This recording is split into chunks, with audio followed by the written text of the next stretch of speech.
Ladies and gentlemen, my next guest goes by the name Jim, and he calls himself Jim the Noble, and this cat knows the game and the position of goal player. He's a new guy, but he knows goalkeeping, that the main number one all the time is to keep that ball out of the net. Now, my buddy and I, we're going to throw it down and let it chips fall where it may. And we're going to talk about the goalkeeping and what to look for when you watch the World Cup coming up. Jim, are you ready for me? Hey, I am always ready for you, Kevin. Thanks for having me on. Oh, yeah, baby. Yeah. So you know that I know that you know. Everybody needs a goalkeeping buddy like you. And, Well, yeah, and so hats off to you. I'll tell the people you coming with new knees. You went for the two knees and the two hips, and you're getting better. And we all for your speedy recovery, and you'll be You might go to a top 90 in a couple months or something. I'm doing great, thanks. I like to say it was all the goalkeeping and training that I did, but I was also a baseball catcher for a long time. So Yeah. the knees and hips and back had a whole lot of fun playing all my life. So I'm back to it though. I'm feeling great. Yeah, man. That's really akin, cousins, catching and being a goalkeeper. Is that it really both plays well? I know several that are like that, and they enjoy both. Well, I always like to catch things, and I didn't run very real well. So I started out as kind of a field player, but then we had a need. This was the late '60s, early '70s. In high school, uh, our top goalkeeper graduated. We needed a goalkeeper, so I said, "Hey, I'll give it a shot," and I've never looked back since. Wow. And Jim, for the uh, fan base out here, has been all around United States soccer with the United States national teams throughout the ages and so forth. And so he comes with an opinion that I respect, and has some certification behind it. So, Jim, the main focus of the interview is to say, all right, now, United States national team, it doesn't have like a world class goalkeeper. It does, it has nothing like that. And the goalkeepers that are on the team, they don't consider themselves like that.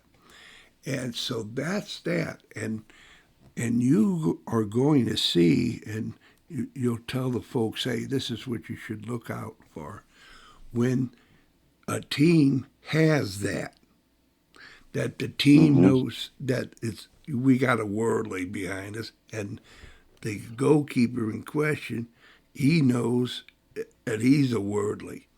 And so all that comes into play of, one, what happened to get us to this point? Two, man, how bad is it going to get? And three, far as when we look at who are your top worldly goalkeepers in your opinion? Did you get you all Well, that? um, well, what do we got? A couple, 3 hours to dissect this? There's Give me the there's a cliff lot. notes. Yeah, Yeah, yeah. there's there's a lot of moving parts, and there's a lot of pessimism and criticism in general about our USA national team, and of course the goal players, goalkeepers, goal players, as my good friend and colleague Franz Hoek talks about, and you know, one I think the most important thing of any athlete, especially goalkeepers, is confidence. Um, so our guys, be it Matt Freeze, Matt Turner, and there's several others that are listed as the potential candidates. They've got to come in good form. They've got to block out all the noise, and they've got to get in there and just believe in themselves. And I think it starts certainly with the coaches and the team as defenders that they believe in them, and they have to build on that. And hopefully, the goalkeepers of choice, and I think we're probably looking at Freeze and Turner as our top few candidates here, and there's a couple of young bucks, Chris Brady and Roman Celentano, and of course Patrick Schulte. Yeah. They're kind of listed as the handful that could be in goal for us. We'll see how their pre-World Cup camp goes, but I think they've got to come in form. They've got to come in fit. They've got to come in feeling really good about themselves, and that will certainly go a long way, because if you're in goal and your inner thoughts are, geez, I hope they don't shoot. I hope they don't do this, or, oh my goodness, this guy this, and you've got all this mixed messaging going in your own head, then they don't have a chance, right? And that pertains to any level.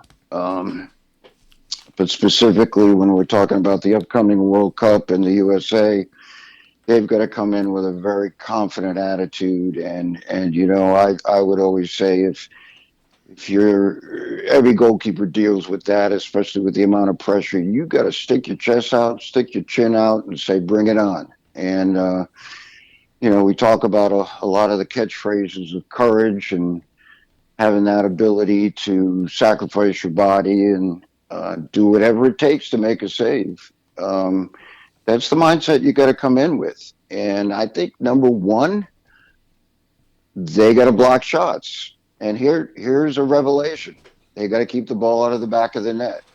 Now,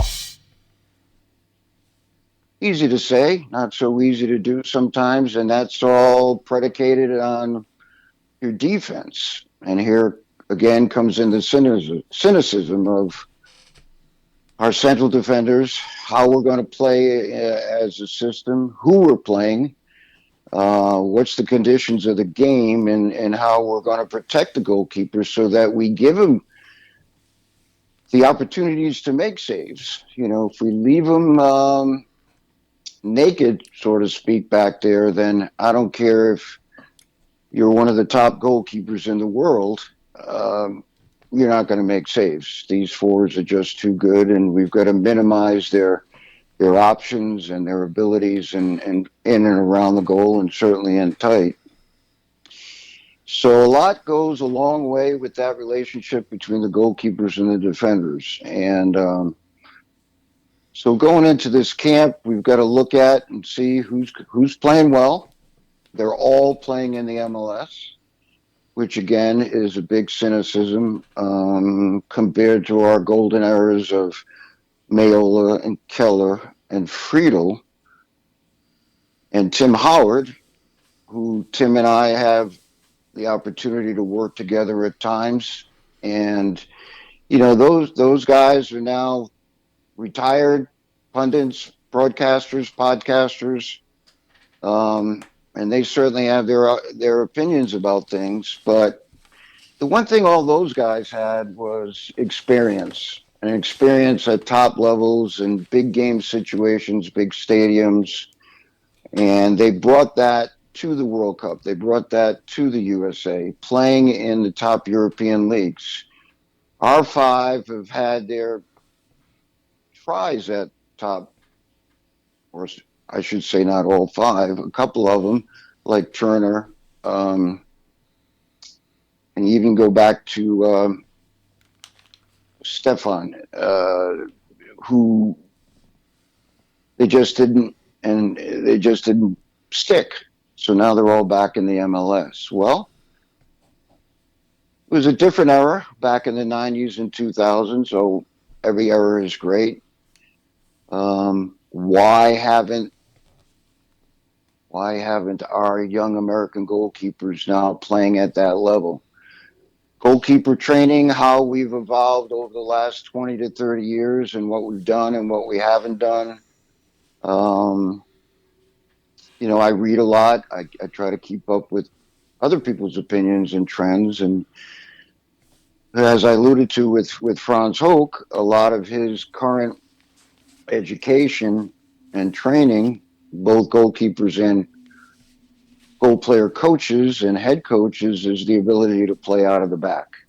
Well, um, this is an opportunity for a goalkeeper like a Matt Freese or a Matt Turner, whoever gets the call for number one, to make his career in as much as that one save at that critical moment, that if he can come up with that save, I think playing out of the back is fantastic. Um, we have to evolve with the modern game. And as we know, there's three phases. There's the defensive phase, the transitional phase, and the offensive phase. But keeping that ball out of the back of the net, yeah, building up out of the 18, and that's dependent on how good our defenders are with the ball at their feet, and how that team wants to play out of the back. But our goalkeepers have got to have that ability to make the save. And we're only 5 weeks out, Kevin. Can you believe it? 5 weeks out, we're kicking No, off for the World Cup. And no, it's just like the world is now. Everything comes fast and furious. So ready or not, here we come. Now, do we have other questions in the team? Yes and no. Are we talking about defenders? We got Sergio Dest now that is back on the field. And Kevin Acosta, our number 6, is back on the field. And hopefully they stay fit and they're strong. But how are we going to play to protect that goalkeeper? Are we going to, play with 2 holding midfielders? Are we going to play with the center back staying at home? How much are we going to ask them to break lines? How high up the field are we going to defend or not? Are we going to drop back based on our opponent and the situations in group play? Once we get out of group play, then it's a whole different World Cup. But right now, Matt Freese has demonstrated that he's a very good athlete. He continues to be a number one, solid number one, with his club team. And Turner, is back with New England and in the MLS, and he's 31 years old. Freese is 27. So they are what they are. They're as good as they're going to be at this point in their careers, and probably going forward. Turner is 31. This is pretty much assuredly his last hurrah. Freese certainly will get another cycle, and he'll be challenged by the young bucks coming up. But they're going to have to believe in themselves, and they're going to have to make it happen. Again, there's a lot of moving parts to this, but can we have a Casey Keller game like he did against Brazil? Can he do a Tony Maiola in 1990 and the middle 90s, 94? Brad Friedel, I have a lot of regard for in as much as his career and what he did. And he came in, gosh, with so many first game appearances in the highest European leagues that prepared him for the arena of the World Cup. league play, depending on what league you're playing. I have the pleasure right now of watching our own Tampa Bay Rowdies here, who play at Al Field in St. Petersburg, Tampa Bay Rowdies, and they have the backup goalie, Jamel Waite, with Jamaica. Um, Blake is the first choice for Jamaica, and Blake also plays in the MLS with Philly Union. And they had a chance to get in the World Cup, and they had a chance to go for it, but unfortunately in the play-in game, the knockout game there, they didn't make it. But the Tampa Bay Rowdies are the top team in the USL Championship, but they have great defenders.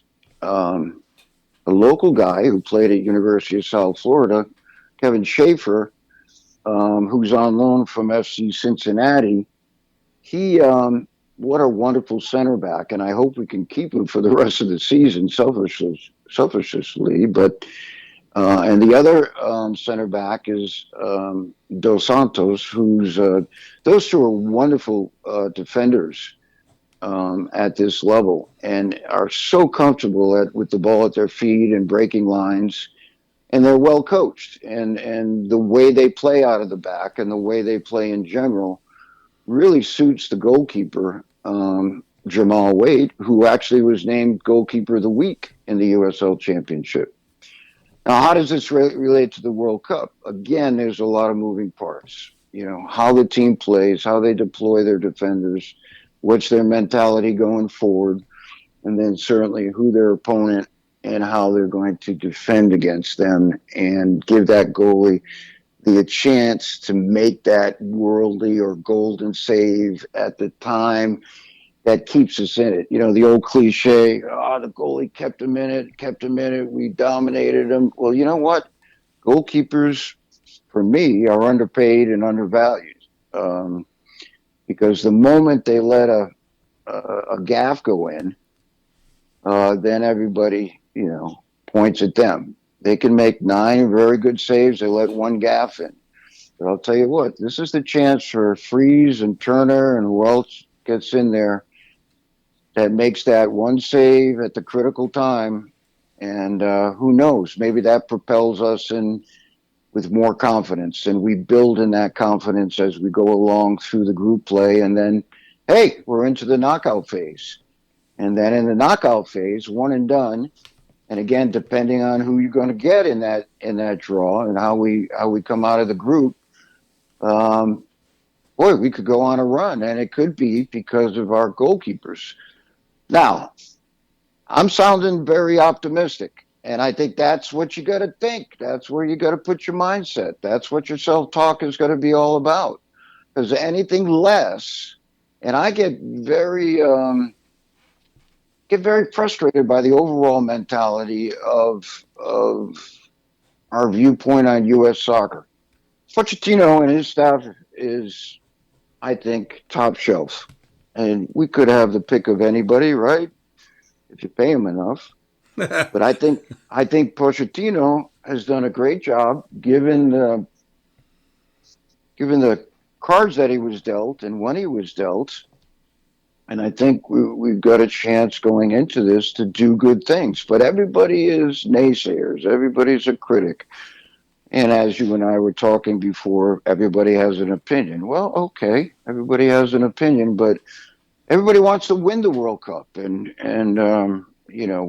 wants to win the championship. Well, let's start with your mindset. Let's start with the psychological aspect, your mental toughness, your courage, your ability to withstand the pressure.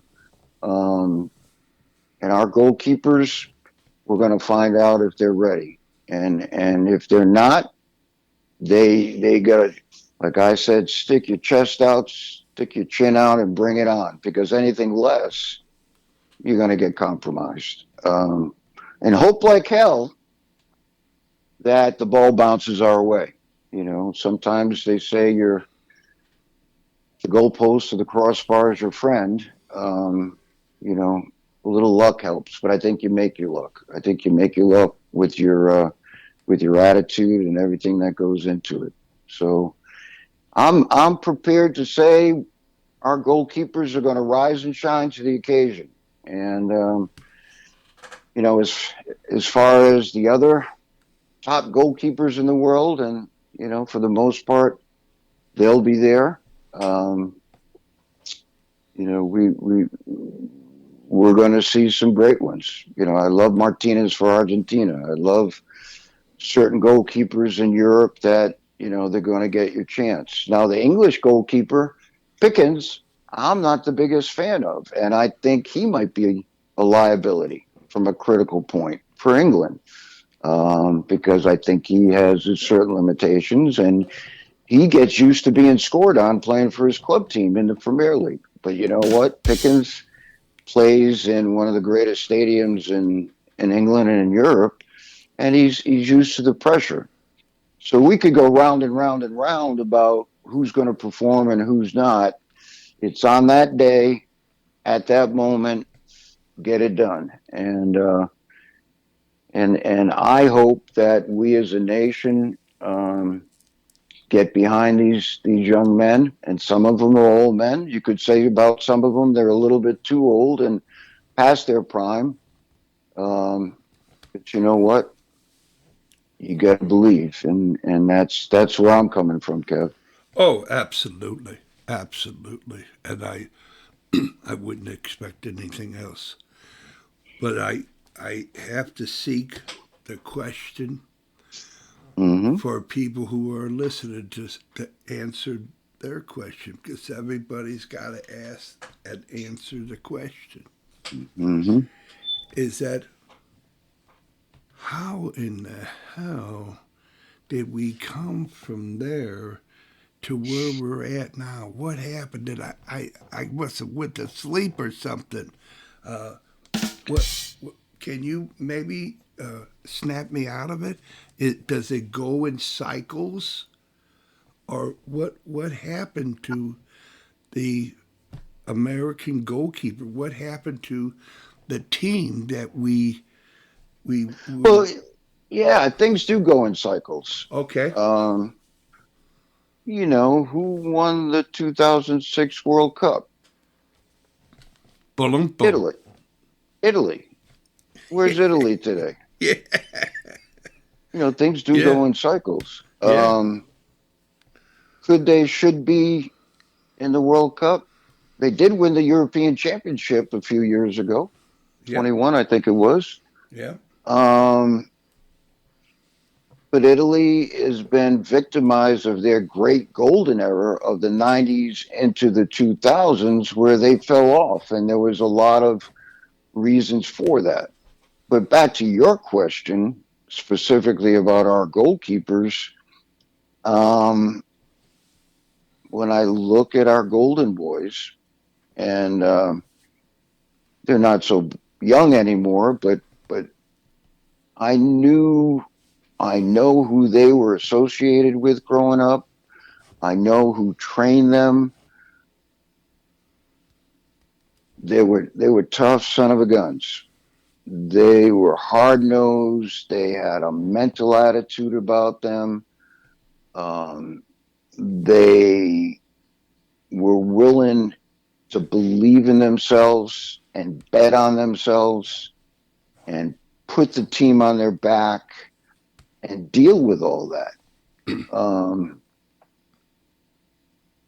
if I was to give you a very frank and definitive answer about the current crop, um, I'm not so sure they meet the criteria. I'm not so sure they've been trained in the manner that our guys from the golden era were trained and how the adversity and the challenges. Now, back then, the expectations weren't so high. The bar wasn't as high as it is now. The bar is much higher now.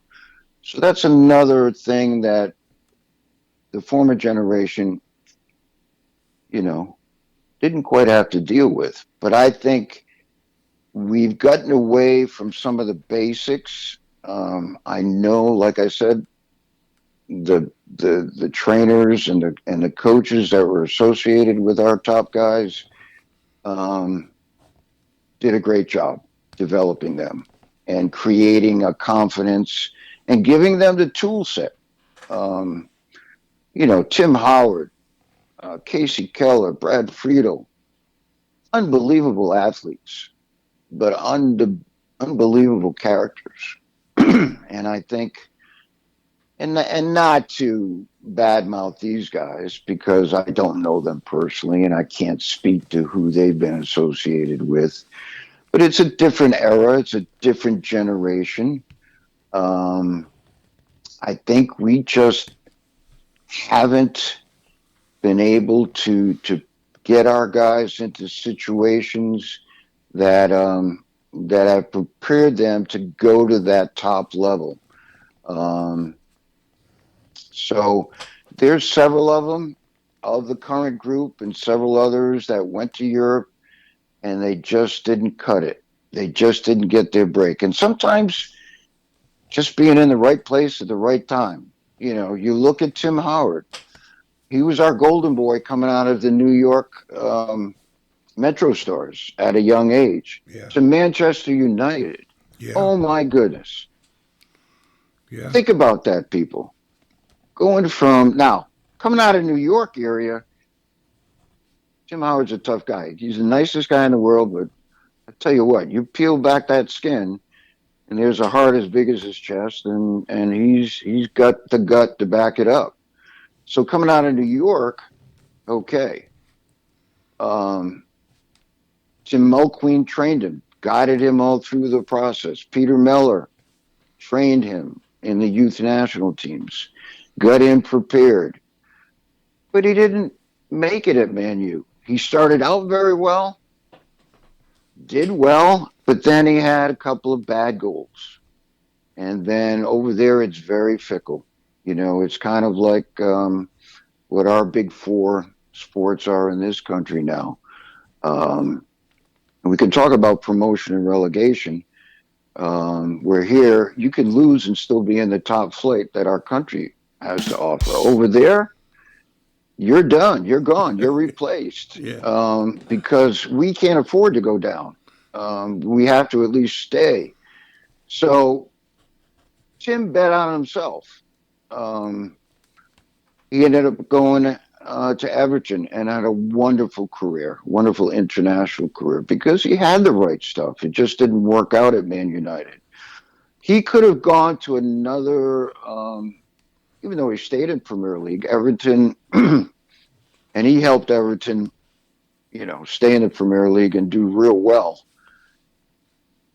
They were never considered, a top six, certainly not a top four, even though they had a couple of years with Tim's help, they got up into that upper tier. But he bet on himself. He was able to stay in the Premier League and grow and go. Casey Keller, he went to several different teams. He played in the Premier League. He played in the Bundesliga. He played in La Liga. He played in all the top leagues. And he went to clubs where he could get a chance to play. You got to play, Kevin. You got to play, people. If you're a backup, you're not getting better. If you're not challenged every day in training to be the number one, you're not going to make it. So, those guys. And Friedel, oh my goodness, he set all-time playing records in the Premier League for goalkeepers at Tottenham. And he was amazing. Um, but there's, talking about an elite athlete. Now, I look at Matt Freese as an athlete, and he's pretty darn good, but now we've got to tie in the tactical decision making, both for himself as an individual and how he organizes, how he communicates, and has he done that on a regular basis in a top level? And I think these are all the things that have caused us to fall down the elite ladder of goalkeeping. I think the training methods that we have now might be and at risk of getting myself in trouble, but what the heck? I think they're not strong enough. I think we're a little bit too easy on some of these goalkeepers in as much as what we demand and what we expect and what we tolerate and what we don't tolerate. Um, so, but you know what? Matt Freeze, Matt Turner have a chance to rectify all that by making that save at the right time. Right on. And the challenge will be if they do have a couple of goals that could get by them, whether it's their fault or not their fault, or it's just a bad bounce. How well do they respond to it, right? Yeah, How yeah. well can they say, the heck with it, I'm making the next save? Now, I've thrown out a lot of cliches, but they're all truisms as well. Yes. You know, they're it's those are the difference makers. I think, um, and let me just harp on promotion and relegation in MLS. I think, I'm anticipating, and we'll see how it goes with the USL when they have their next level. They're going to put in a level that's above their USL championship now, and there will be now a promotion and relegation that will be effective. That you're going to drop. Now, I think there's a whole lot of challenges, but you know what? We gotta get to that, and how we get to that is we just gotta stick out our chin and go after it. So I say bravo, kudos to the USL Right. and the people that are in charge with um, All right. Here's the Papadakis and his whole crew. here's the lazy Susan. Lazy Susan goes around and Italy. No more pasta for you guys for a long Yeah. time until further notice. Okay? Don't be, hey, mama, me, don't be crying. Let's get to it. And yeah, and that's just silly business about them. Hey, we're the United States of America. And the story goes, we do not allow this. It is done. It's over with. Whatever happens there, it happens there. Let's go. But the day, I'll say the evening, as the night falls on the end of the 2026 World Cup, is when you got to go. You don't have to go home, but you can't stay here. Mm-hmm. We need, who can we call?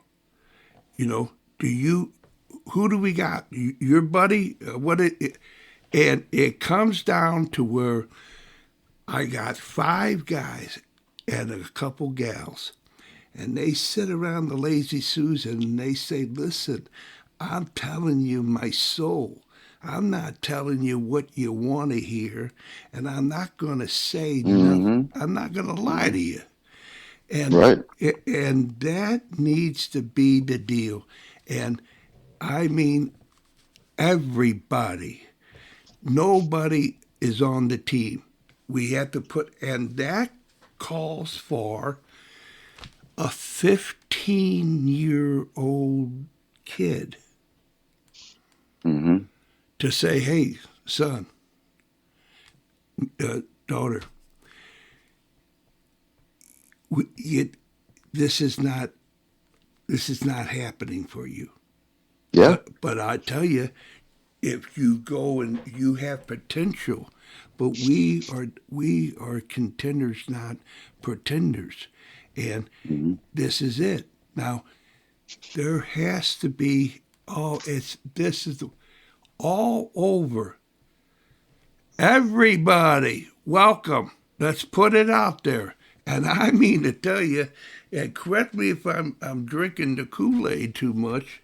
I'm putting somebody Mm-hmm. slipped a Mickey in it. But is there a possibility that someone who has the it and is able to distinct, you think they could find somebody in the cornfields of Iowa that would make fantastic saves and said, "Man, that's our goalkeeper." Yeah. Or, Yeah. down in New York City or Yeah. Louisiana, he's shining shoes, but you see that move, you say, he's a great goalkeeper. And in Right. all around the world, there is no better than anybody. And all the soccer coaches, particularly the goal players, because that's the real deal. You have to be able to be that guy plus a goal stopper. And I Hmm. don't know what comes first, the hen or the egg. But the deal is that's what it is nowadays, and you have to be like that. And the goalkeeping coaches, they're not just play along to get along. That if Yeah. Now we're starting to spin out into the other relevant topics of pay for play, getting along to get along, so on and so forth, where you're cultivating you know, a mentality that is not strong enough. I mean, those four keepers that I mentioned about the golden era. I mean, what personalities, what yeah, tough hombres, and they all had their different kind of absolutely, styles. Now, absolutely, you speak to them off to the field. I mean, they're the nicest guys in the world.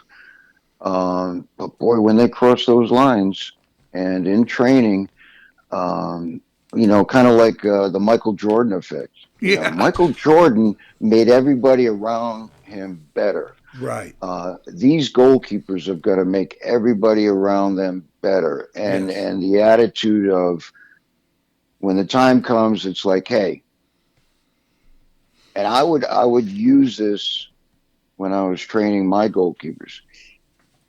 That ball is your ball. amen, You're just letting the other players play with it. yeah, When you decide you want your ball, you go and get that ball and you make it happen. yeah, And you've got to have such mental fortitude and ability to back it up. Now, if you're not a good enough athlete, you're not making good decisions, you haven't, and it doesn't take much for your technique to betray you.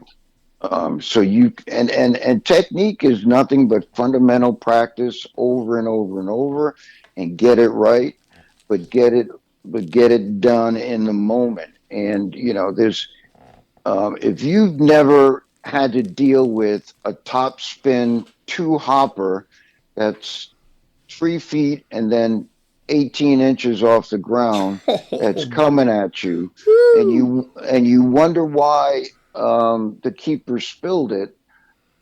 It's probably because his technique and starting with his footwork, starting with his body, starting certainly with his hands and arms, um, just went off kilter.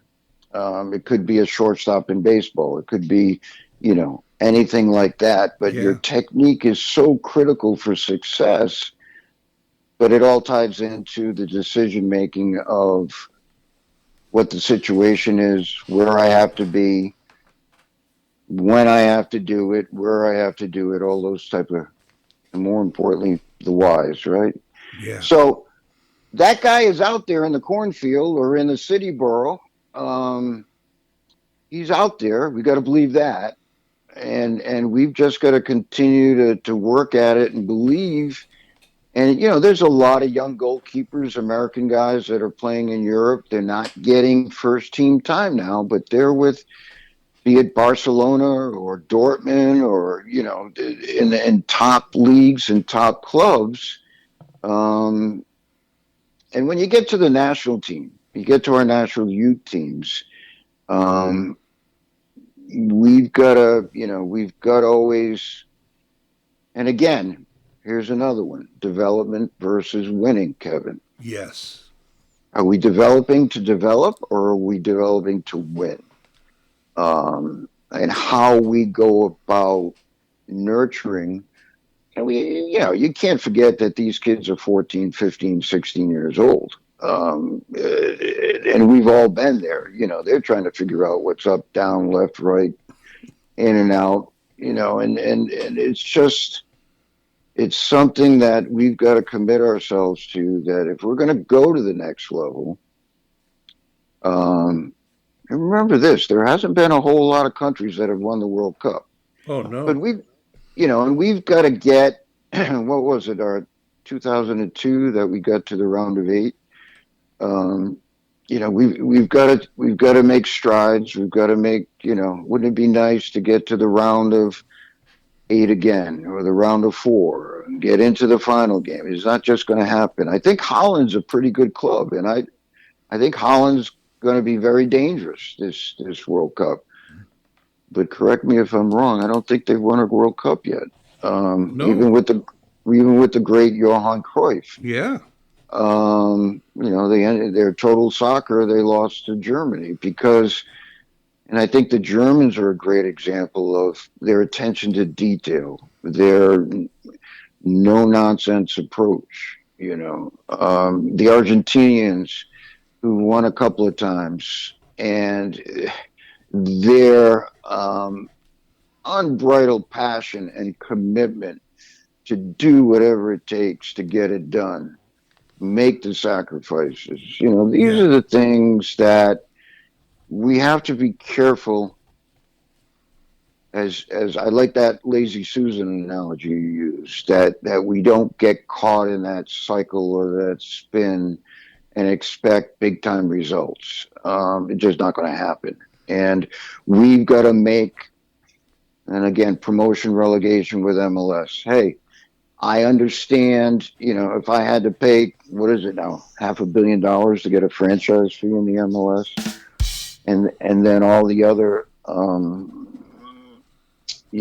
requirements that go along with it. These are obstacles that we've got to begin to overcome, and so that's why I'm so happy that the USL is going to start that, because we've got to start somewhere, and maybe it'll leak over into the MLS. That there's some real consequences. There's some, things that we have to get right before we get better. All right. So we got 2 minutes apiece left. All Mm-hmm. right. So here we go. I'm going to flip, and you call it, and to see if you go first or I go. You ready? Right. All right. Call it. Heads. What you call? Heads. Oh, you got it. You got it. Yeah. Okay. Do you want me to lead, or you want to lead and then you take the end? How do you want it? Well, I'll let you lead, Kevin. It's your podcast. Boom, boom. All right, 2 minutes. I got a clock here. So the story goes is this: Kevin Francis Leo Aloysius Whalen. From the get go, it's not how you win or lose, or it's how you play the game. I, for me, that was the win, and that it was tough to get up there to win, but it came so close, and so the whole idea, it was in the end of my day, it was all right. It was how you played. You really, all of you really played well. You look well, and it just didn't happen. Mm-hmm. And so, to me, that means something. That Yeah. sometimes there are no losers. And how you get in the Champions League is that you had to win in order to get invited. Mm-hmm. And so that whole ideal is that you're there. Okay. But to come to the place unprepared, ill prepared, that's when I got to step away and forget about it. Is there a card game I can get involved in? Is anybody playing pool? Because this soccer business is, oh, come on, man, Mm-hmm. and that there has been, Africans discovered out in the dirt, the Hmm. dust, and great Hmm. players. They can't. They don't even have shoes, and they're great players. Yeah, So that's what I'm saying about the Navajo Indian or anybody in America. We gotta get better at this and have a little style yeah. class.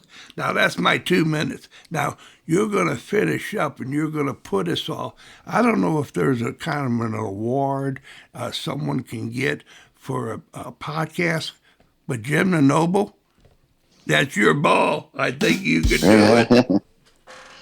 Hey, I follow the Italian league um, quite closely, and if we want to talk about greatest players in the world, there's a guy named Diego Maradona who came from Barcelona to play for Naples, Yep. and the first time that he had to play against Juventus, who at the time, Juventus has won more Serie A titles, and they won how many in a row. Juventus had a center back that his name's escaping me right now, but he was nothing but a, a, a, a beast. All he did was try to destroy forwards. So when Maradona to the went to Juventus, went to Turin to play, this guy just kept kicking him and hacking him and trying to break his bones. And every time Maradona would get up, he wouldn't appeal to the referee. He wouldn't appeal to the other player. He just kept going, and he just kept going. And back in that era, the Southern Italy, Naples in particular, they were looked down upon, culturally as well as soccer wise. It's just nothing. Whereas the Northern Italy and the Juventus of the world thought they were just the best of the best, which there's argument for that. But this guy from Argentina, by way of Barcelona, just refused to be intimidated, to be knocked down, get up, as the old saying does, no matter how many times you get knocked down, and get back in the ball game. And then they said his legs were too short, Maradona. Just who's this little guy? Well, those little legs were, they were pretty big and strong. And then they were connected some very skillful feet. And he had a tenacity and a skill set and the courage to take chances and do what he had to do. And that's why Naples went to the top of Serie A, and he became beyond legend in Naples and in Italy, and then took, despite the hand of God touch, Argentina to the World Championship, and why he's always in the discussion of the greatest. Now, did he come out of the barrios of Argentina, of Buenos Aires? Yeah. So now we're back to you got to be tough, you got to be strong, and we can't coddle these young players. We've got to be able to get after it. There's so many examples of this, and we can analyze different countries, why or why not they have won or not won the World Cup. And this filters down all the way to our younger kids. And how, the ninth place medal, we go to the movie The Fockers, which I think is hilarious, where all these participation medals and whatnot. Yeah, I think the most important thing in soccer is that you've got to find a level that you can have fun, you can enjoy it, you can succeed. But if you want to win a championship, be it in the high school champions league, you want to win a state title, a regional, a national title, make the national team, win a World Cup. Um, there's a million others that are trying to do something. So another cliche, how bad do you want it? and bring it on, brother. Bring it on. Yeah, And you got to have that mentality. that's Um, right. and and that's one of the things that when you look at our overall team, they say that we had that in 2002. Well, you know what? We had a certain coach in Arena that, if you know Bruce and how his mentality is, you forge that in the team, and you put that in their backbone and in their heart, and that's got to come from your environment. So our environments, we talk about meaningful games. Well, we've created leagues that these games aren't meaningful anymore. And again, it's we'll just make another layer for the second tier, and we'll call it something that's supposed to be. And these second tier kids never get a shot at the first tier. And again, we're back to pay for play and so on and so forth. So that's my rant, Kevin. Thanks for asking, and I'm sticking to it. Yeah, baby. I just met the fella who talks more than the whale. Baba Booey, baby. Way to go. All right. All So right, Kevin. I'm going to upload it, download it, send it to you, and then you'll be able to distribute it around the world. Well, I appreciate you asking me to come on. It's always a pleasure, Kevin. And you're doing wonderful things. Keep on keeping on, brother. Yeah, and get well with your knees. All right. Oh, yeah. I'm ready for that upper 90 in a couple of weeks. Boom, boom. All Still right. getting recruited for the over 70 team. So. Yes, yes. We lift the champion. We lift the trophy together. All right, then. All right, bro. Bye bye.